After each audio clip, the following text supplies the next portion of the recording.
Storya ng pag-ibig na wagas. Storya ng pagtataksil at pang-aahas. May ginawang panakip butas.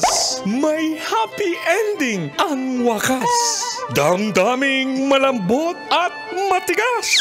Sa live drama, pwede nang ilabas. Tutulo na at tatagas ang mga katas ng nakalipas. Katas ng nakalipas.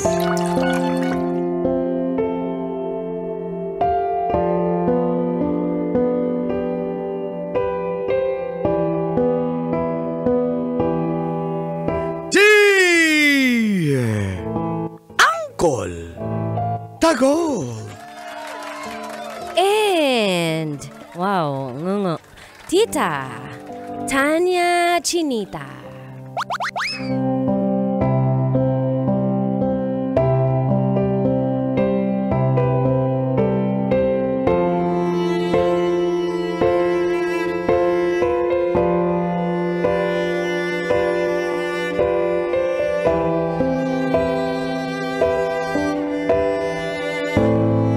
Aminado po akong habulin ako ng mga babae. Hindi yan sa script. Aminado akong babaero ako nakalagay dito. Aminado akong babaero po ako. Sorry, Lord. Itago nyo na lang po ako sa pangalang Troy Jones. 45 years old. And it's complicated. Naging radio DJ po ako sa Davao City at naging club DJ din at the same time. At dito na nga po nagsimula ang alamat ng pagiging habulin ko ng mga babae. Sorry, Lord. Di ko na po mabilang kung ilang babae na dumaan sa aking mga kamay, Angkol at Tita. Sorry, Nakakabuisit. Lord. Pero isa lang po ang tumatak sa akin. Si Leslie. Mayaman po ang angkan nila. Naging listener ko po siya sa pinagtatrabuhan kong radio station dati. At halos gabi-gabi kami nagtetelebabad.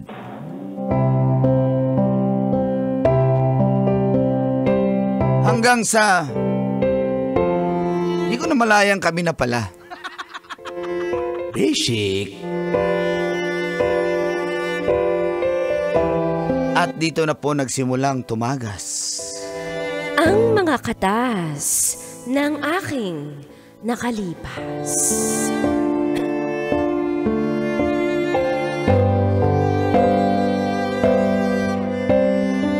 Katas ng nakalipas.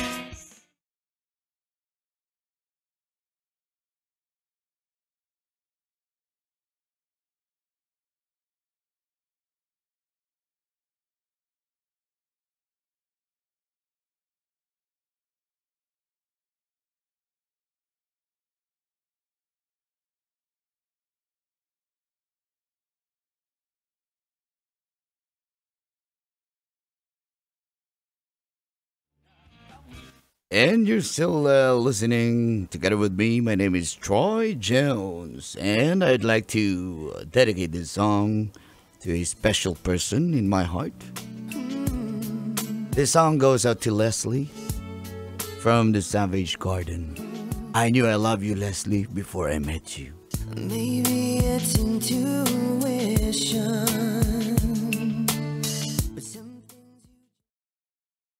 Grabe. Narinig mo?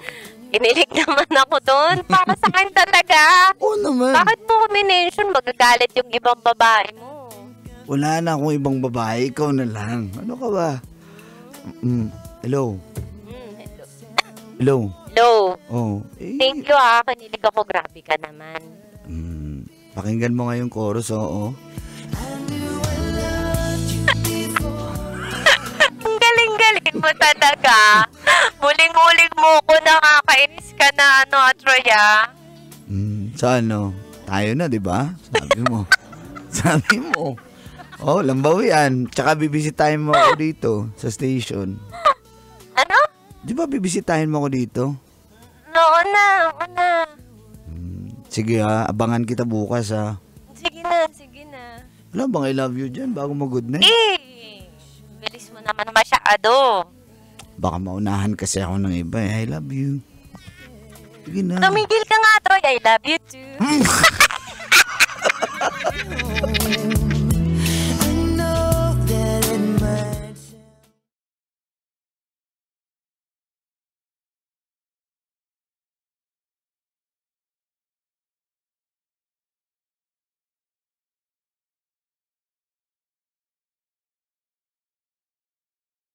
Ang call at tita ay pumunta si Leslie sa station at may dala siyang mga pagkain.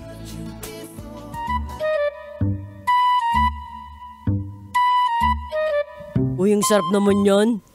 Bayan, dami naman ito, bay. Busog na Grabe busog talaga mga tech sa mga DJ, mga season. Oh, tumigil lang nga Huwag ka kayo. na Huwag ka na mag-react dyan. Kaya Binigyan na nga. nga yung pagkain eh. Leslie, mahal ko. Ito pala yung mga technician namin. Hello sa inyo. Hi, Bong and Kim.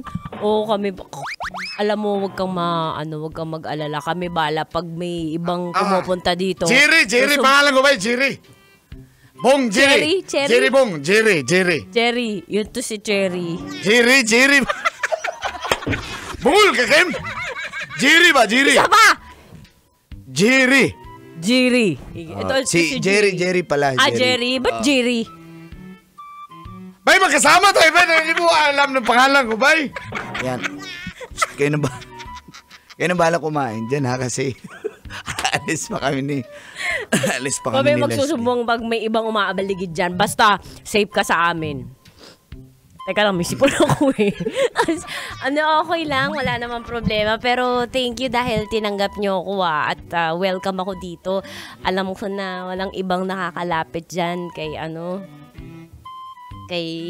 Troy. Oo naman. Wala talagang ibang babae maakyat dito, ma'am. Hinaharang namin, ma'am. Kasi alam mo naman to si DJ Troy, habulin to eh. DJ Troy, kailan ka ba tutugtog sa club, DJ Troy? Pero May schedule ako pero syempre cancel ko muna kasi mas importante si Leslie. Uy, naalala ko yun. Alam mo, masarap yung dala mong konsinta kaysa doon sa isang chicks ni Troy. Bay, wag kang ganyan. Bay, binubulabog mo si Troy. O nga, Troy, walang niyog kasi yun. Ito, ang daming niyog. Puro niyog. Ay, Tatlo sorry. lang yung kutsinta. Hindi, yung isang... Teka. Yun? Yung naliligaw lang yung kay Troy pero ikaw ang sinagot na. Teka. Alis na kami, ha? Kainin nyo na yung mga dala nyo pagkain Sino dyan. yun daw yung sinasabi niya, Troy? Wala. Tara na. Let's go. Kim, Wala na kayo mag-usap tayo. Oo, ako bahala sa'yo. Bay, ingat kayo, bay. Sensyahan mo na yung mga yun, ha? Ayun ako. Okay ka lang? Tahimik ka. Sino yung sinasabi nila may nagdala din dito ng pagkain? Wala. Baka ako isa sa biktima mo, ha? Hindi ako ganyan. Troy! Hala? Alam mo ka mo. Si Ruby, ba't nandito yan? Ang kapal na mukha mo! Paano na tong anak mo? Ang laki-laki na mga anak na ako! Teka lang, ba't ka nandito? Panagutan mo ako! Eh, anong? Panagutan mo ako! Troy, ano sinasabi niya? Alam mo, hindi pa tayo tapos dun sa topic sa loob, na isang babae, Sino na naman to? Buntis pa! Isisettle ko muna to, ha? Girl! Para sabihin ko sa'yo, anak niya to! May mga anak na ako! Isettle ko Ayusin mo yan. Aalis na ako. Ayusin mo yan! Okay. Ano? Panagutan Ba't ka mo ba ako! nandito, ha? Ano ba't ako nandito? Di ba wala na tayo? Paano tong bata sa sinapupunan ko? Ruby, ikaw na mismo nagsabi wala na tayo. Tapos nakita kita nung tumugtog ako sa Halo ba yun? Nandun ka rin, may kasama ka ibang lalaki. Tapos sabihin mo, akin yan? Di ba DNA natin? Ang kapal na mukha mo! Aray! Kapal na mukha mo! Kung gusto mong ipa-DNA, di magpa-DNA ka. Ba't mo ako'y dadamay? Pagkatapos mo magkalat ng similya sa buong mundo! Ha? Gaganyanin mo akong kapal na mukha mo! Wala nga akong kinalaman dyan. Ba't ka ba nagagalit? Hindi demanda kita kapag di mo ako pinanagutan! Hindi demanda kita! Bahala ka, demanda mo kung gusto mo. Bahala ka, patunayan mo muna na anak ko yan. Anak mo to! Ang kapal na mukha mo! Ang kapal mo! Hindi ko anak yan. Babaero ka! Babaero ka!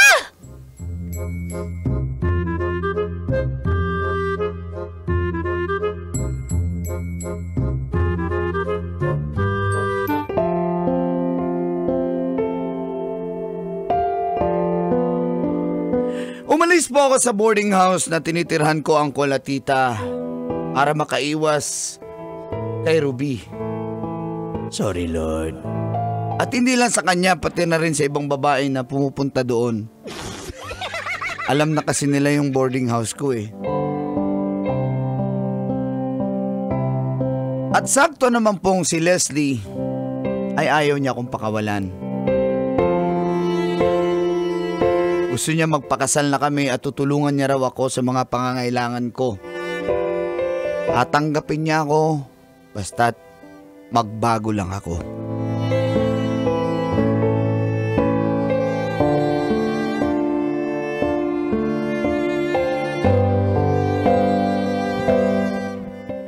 Promise mo ha, pag nagbago ka, sige, bibigyan kita ng pagkakataon. Pero magbago ka, Troy. Magbabago na nga ako. Huwag mo ko isama sa listahan ng mga naloko mo. Sumumpa ka, itas mo yung kamay mo. Sumumpa. Taas mo yung kamay mo. Yan, isumpa ako. Sumpa man. Wala na akong gagawin. Wala na akong gagawin kalokohan. Ikaw na lang yung babae sa buhay ko. Promise. Promise. Okay na lahat by the power vested in me. I now pronounce you husband and wife. Pinaka-ready pare. Secret marriage to eh. Ha? Ako yung technician, sila as pastor. Okay? Okay, but I'm always the married one now, Chris Bride. I don't know. Mamadali kasi ako kasi baka ma-off-air kami. Ha? Bye! Ano to, Troy? Ginasal na tayo. Di ba sabi mo, tutulungan mo ko, papakasal tayo. Para sa atin. Ikaw na yung babaeng mamahalin ko. Wala nang iba. Tanggap mo Talaga? ako, di ba? Ayusin mo, Troy, ha? Mahal kita, kaya nagpakasal ako sa'yo. Ayusin mo. Pero kinakabahan ako. Talaga bang dadalhin mo na ako sa mga magulang mo? Oo, para makilala ka nila kasi ganun din kita kamahal. Ha? Okay.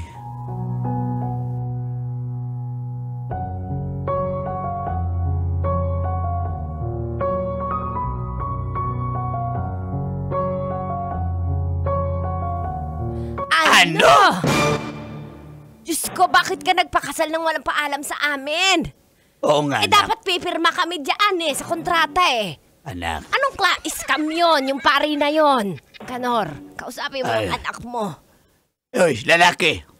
Opo. Ikaw, ano bang balak mo sa anak namin, ha? Mahal ko naman po yung anak nyo.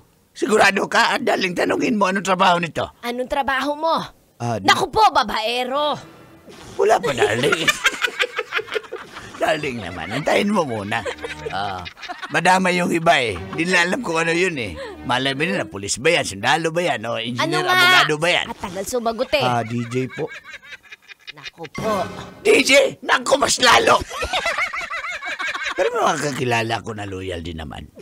Pero itong Troy na to, yung mukha mo pa lang, Troy. Mukha mo pa lang Diyos ko, ang tabas pa lang ng mukha mo. Ganyan-ganyan si Kanor nung bata siya. Tapos, Hoy, hindi ako DJ. Hindi, yung tabas ng mukha, kahit hindi ka DJ. Yung tabas, pareho kayo, baka isa ama nyo. Mahal, tulungan mo ko dito. Ma, kaya nga po ako pinakasalan ni Troy dahil sincere siya sa akin, tsaka seryoso siya. May mga history po siya ng pambababae, pero... Tingnan mo. Ba't mo pa sasabihin yan? Madadamay kasi ako niyan, anak. Pero ako po yung pinakasalan niya kasi gusto niya na pong maging maayos na lalaki. Di ba, Troy? Ipagtanggol mo yung sarili mo. Magpakahoy-kahoy na lang ako dito. Opo. Papa, promise po, hindi magbabago na po siya. At saka, dati niya pa po yun gawain. Nagbago na siya. Di ba, Troy? Sabihin mo kay Papa. Opo, nagbago na po ako. Paano mo na lamang nagbago? Anong mga sign? Una po, pinakasalan po ako. Hindi iyon. Ang tatay mo nga, yearly pinapakasalan ako niyan. Nagre-renew ng vow. Pero lagi ko naman, yan mga lalaki, ganoon lang ang style nila para ikaw ay para marinig natin mga babae ang gusto nating marinig. Style lang nila. Ganon ba yun? Ganon yun. Siyempre, basic. Pero wala na akong choice. Ito na makakasama ko tumanda. Kawawa naman kung ibibigay ko sa babae niya. Hindi naman aalagaan niya ng kabit niya. Bunga nga naman itong aking asawa. Bibigyan na lang namin kinahanap buhay at tirahan, sasakyan. Basta pangako nyo sa akin na ikaw, lalaki, alagaan mo tong anak ko, ha? Kasi prinsesa ko yan. Opo, sir. Ano, sir? Magpapa ka na kasi. Kasal na kayo eh. Magmano ka? Mano po, ma'am? Anong ma'am? Mama! Mama yan, mama. Magmama ka na kasi wala na kaming choice. Ha? Basta ayusin mo yung buhay mo, ha? Lalo na yung anak namin, alagaan mo. Opo, alagaan ko. O, mangako ka, sumumpa ka. Sumpa po, pangako. Yan.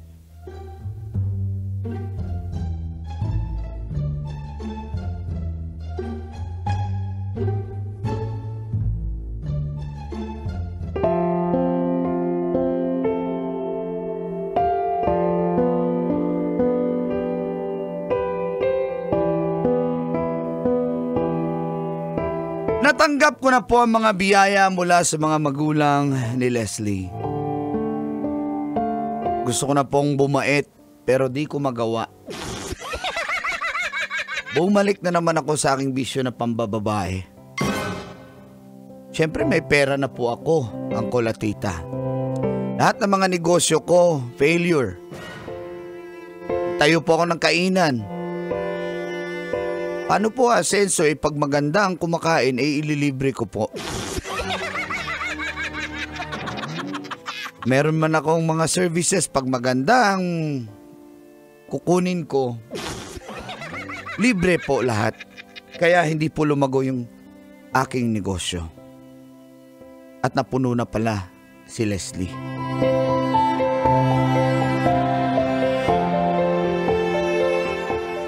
Ano? Ayoko na.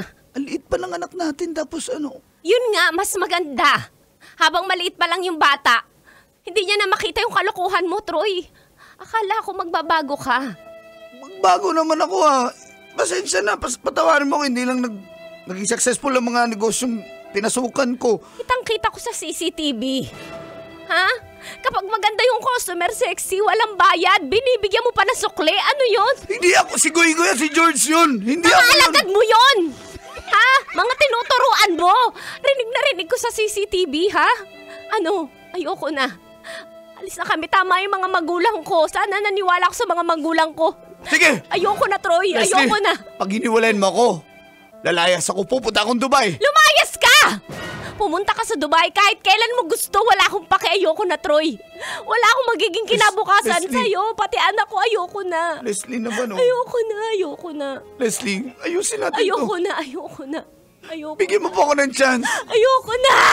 Ayoko na! Leslie, please. Leslie! Kailangan pa bang i-memorize yan? Love Radio. Basic!